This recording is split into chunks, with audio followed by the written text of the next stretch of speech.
I don't think any of us had any idea of how big it was going to be.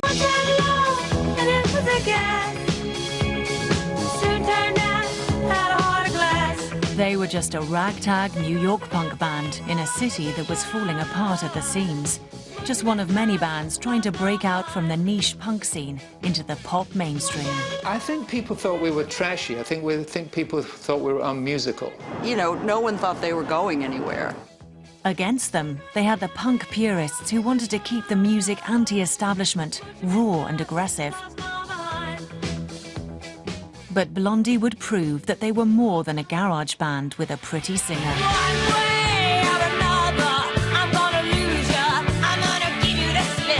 In 1977, Chrysalis Records spotted the band and spent $1 million buying out their contract and putting top pop hitmaker Mike Chapman in charge of producing their new album, Parallel Lines. And these New York characters were about to deal a game-changing blow to the punk versus disco battle.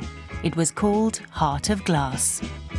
We played him everything we got, and he said, anything more? And then, you know, I think Chris said, well, we have this old song, you know, that we don't use because we've never been able to really finish it the way we wanted it to be, and that was Heart of Glass. Bob Gruen had heard Blondie perform the fledgling hit at CBGB's the previous year. And I remember clearly having a feeling, this is bigger than this club. This is going to go out into theaters. It's going to go around the world. And I never had that feeling for anybody else down there.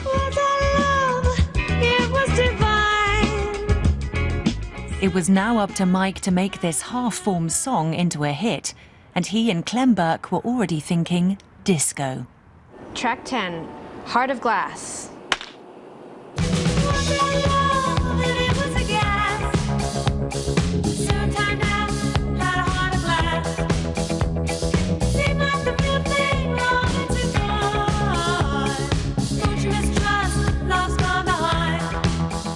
The way the song was recorded was a click track, just a little beat from a little tiny rolling rhythm box. We thought we were kind of doing a sort of takeoff on craft work, dance music, experimenting. Heart of Glass was a nightmare to record because it was an idea beyond the technology at the time. My influence, once again, I think, is felt on that record with my sort of homage to the Saturday Night Fever soundtrack.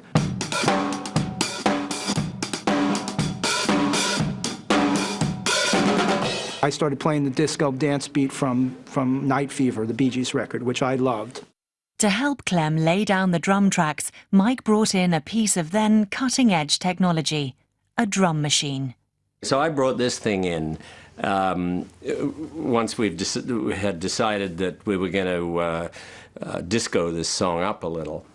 They got the click track going, and they did Clem. It was like a Meccano set. They put bits and pieces in. So Clem did the bass drum, kick drum, and the drum machine together.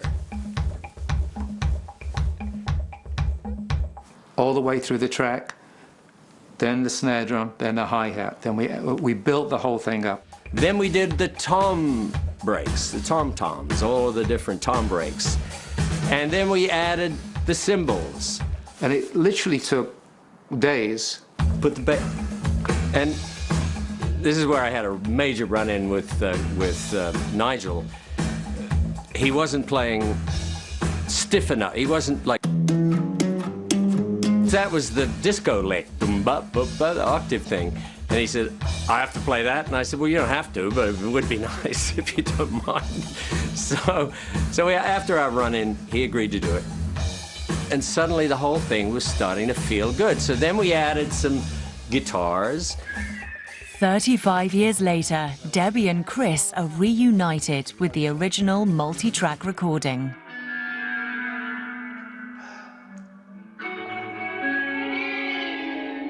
That's the space. This is probably, I know what that is.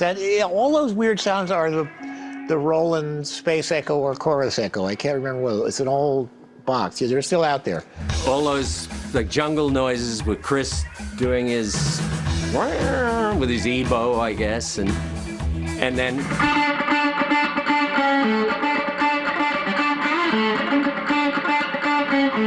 da-da-da-da-da-da. Now that was the hook in the song. Frank was insanely good on that song. Once they had the drums and guitars in place, Jimmy and Mike then had to make sure the keyboard tracks fit precisely too. We didn't have MIDI in those days.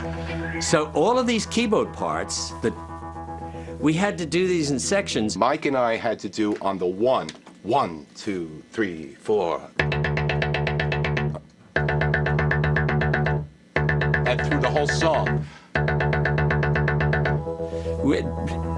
We were all fighting constantly. But I said, no, just keep going, guys, because we're getting there, we're getting there. So finally, we had all the track pieces in place. And we had this wonderful, let's hear it now with the drums in there, and suddenly, the guitar gave it the swing, the drums were sort of, there was a little bit of Keith Moon in there for Clem. And then all we needed was Debbie to come in and sing. And when Debbie put her voice on it, she sang it in that little sweet sing-song voice. And the whole thing just came together. I didn't realize that Debbie was actually going to sing this in this head voice, this la da da. And there she is out there, like lullabying to us. And I thought, wow, that's so cool. Because up till then, she'd probably been going, one down a lot, you know, in full voice. I said, oh, that's great. This is beautiful. It's so dreamlike.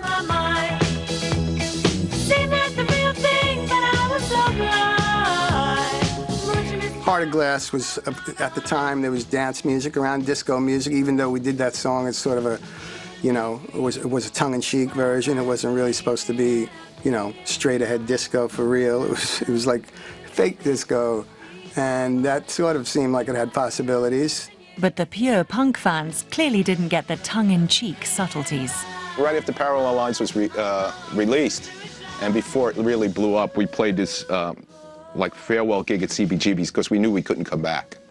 There were lines around the block, and I was walking up to the stage because that's what you had to do at CBGB's. And this guy comes up to me, grabs me, goes, "Your disco album sucks!" And I was like, I guess it's gonna be a hit. Because we've finally broken out of the little world. I don't think any of us had any idea of how big it was gonna be.